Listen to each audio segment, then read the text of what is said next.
Hi, welcome to this video of PowerShell training. In this video, we will check about different commands that are used for Windows administration. Let's discuss about them. So, for Windows administration using PowerShell, there are certain activities that we perform like files and folders management. Then we do check local accounts and some operations related to registry,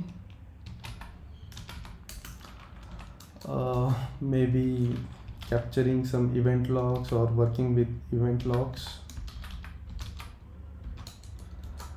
services and processes, and maybe gathering details around hotfixes. So these are the common areas where we usually work or use PowerShell to gather details or perform few actions. So let's see how what are the common commands that can be used so that you get a better understanding about this. So for files and folders, there are certain commands. The first one is get child item, and we have to mention the path. Let's say we give this path. Okay, so whenever there is a space or anything, you have to mention it in double quotes. So this command basically gets all the child items of the folder that you mentioned, the different properties of those child items, last write time, length, and what are the attributes. If you have to get all the child items recursively, the nested child items of this folder, you can use this syntax with recurse. Then there is another useful command called get item. Now let's look at the difference. If you use this command get item, this will specifically get the properties of this folder. You can also use commands like copy, robocopy in the similar way that we use in the command prompt. The syntax is source and destination. Similarly, for robocopy, we use source, destination, and along with some parameters. Okay, then there are few commands like remove item to delete a file or folder, then new item to create a new file or folder, and to rename a file or folder. So I recommend you to practice these commands and use some of them in our framework to gather details like last write time, the name of the file or folder, in that way. Okay, for a registry, there are two commands that I want to discuss. Get item property, and we can mention the path of registry in this way. Let's try to use system.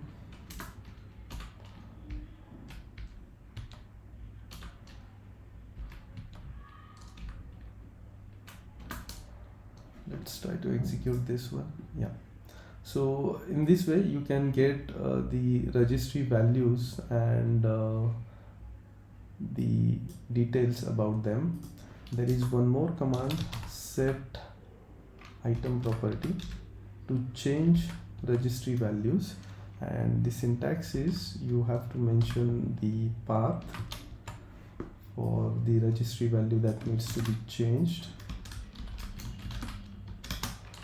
then name if you want to create a new value, or let's say ABC,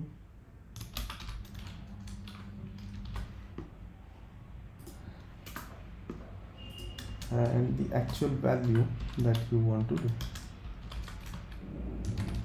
That's how it works. So these are important commands for registry. If you have to gather some details, pull some details, or work with registry. Now there is one more important command called date, not date, it's get date.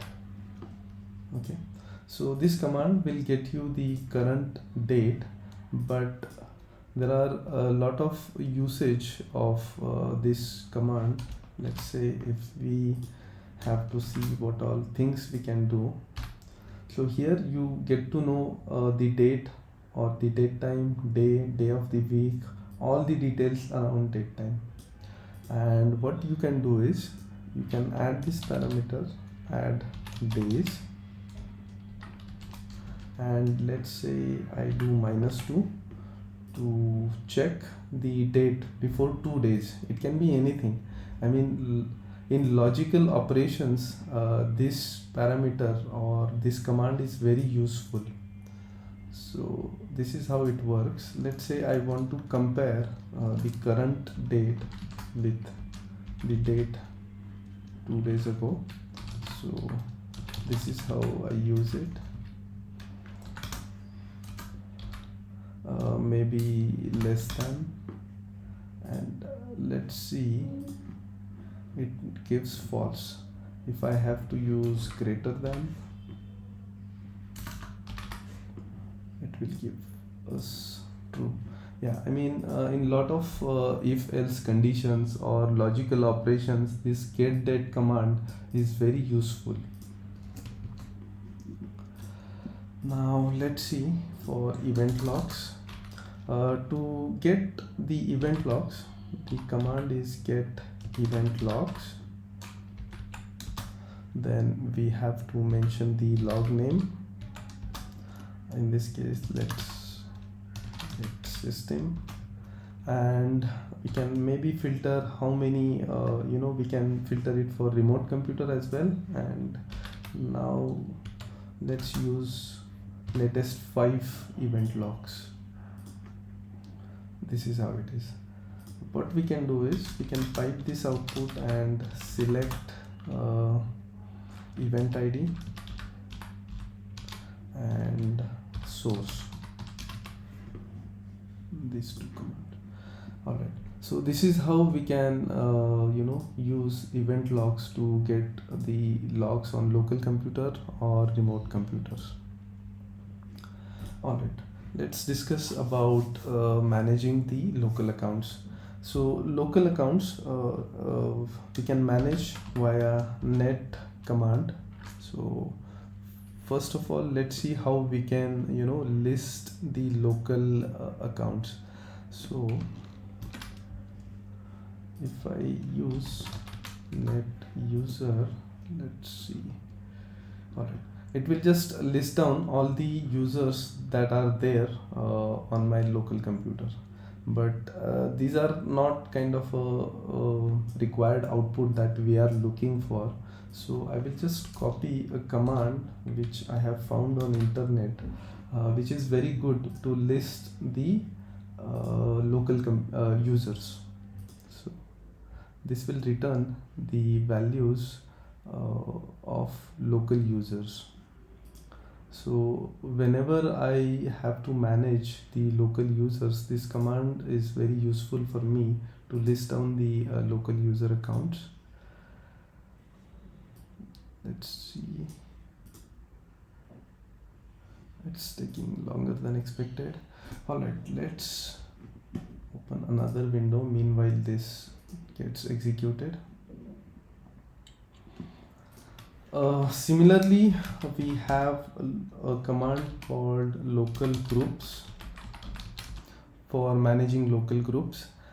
For Active Directory or domain users and groups, we will discuss that later on when we discuss the PowerShell administration for Active Directory objects.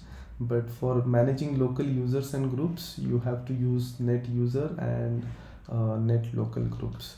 Let's say if you have to create a new user, so you use this syntax: net user, username and you have to mention add. Alright, and I think I need to mention the password as well. Let's try to execute. Yeah, it completed successfully. Now let's see if that is created. User 2, yeah, I see over here. Okay, so that's how you can create or manage the local users and groups. And now moving on to the hot fixes, and let's see if that is executed. I'm not sure why it is taking, but this is the syntax that always work for local users, and we will see. Let's move on. To manage or get the details about hotfixes, this is the command get hotfix, and there are few parameters like on remote computer we can execute, we can gather the hotfix ID. So let's try to execute. I don't have any hotfixes installed since this is a new or fresh build, but you can use to filter or sort the objects by installed on date. And let's do one thing. Let's try to see what all things we can do with hotfix. Okay. Let's see.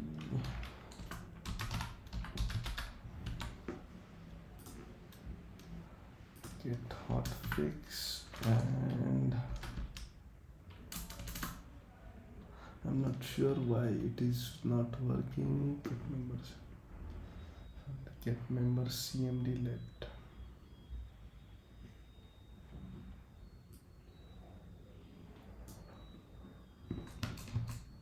What we can do is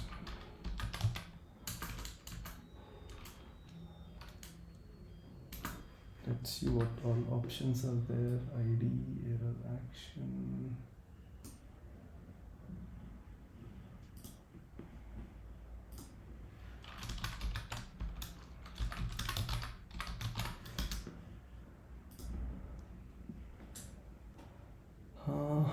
Line 31. I'm not sure what is the error message, but with the command what you can do is get hotfix. You can list down all the hotfixes installed on the computer. You can sort them with installed on date with descending order, and if you just have to check the latest hotfix installed, you can use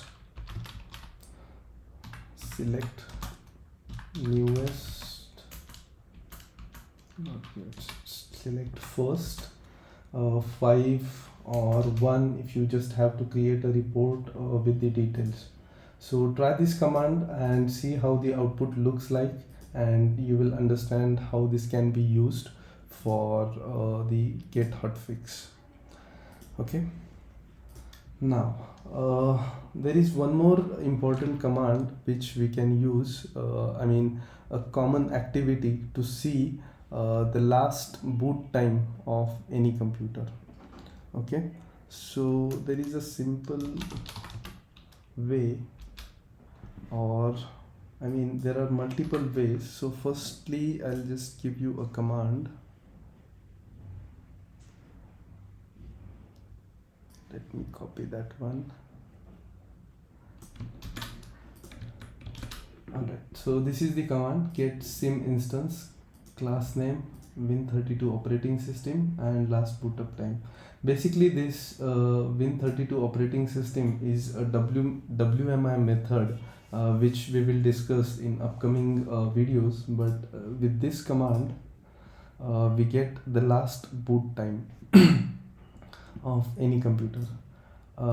If we have to further check or compare it with current date, what I do is get date and this one. So if I execute this command, I get to know exactly how many days since the last reboot has been done. And you can use this output in any ways, whatever way you want, or just last reboot time or the duration, whatever you do. So this command is very helpful for most of the script or logical operations wherein some actions are has to be executed based on last boot action. There is one more method. Again, these are searched from internet. This one also can return you the last boot time of the system. So basically another method to find the last boot time of the computer. That's how it is. So I hope you have got understanding about all the common commands or operations related to Windows administration. I recommend you to practice all these commands on your own on the computers so that you get more familiar, and also practice to use the framework along with these commands to understand how scripts can be developed using these commands. Thank you for watching this video. Have a good day.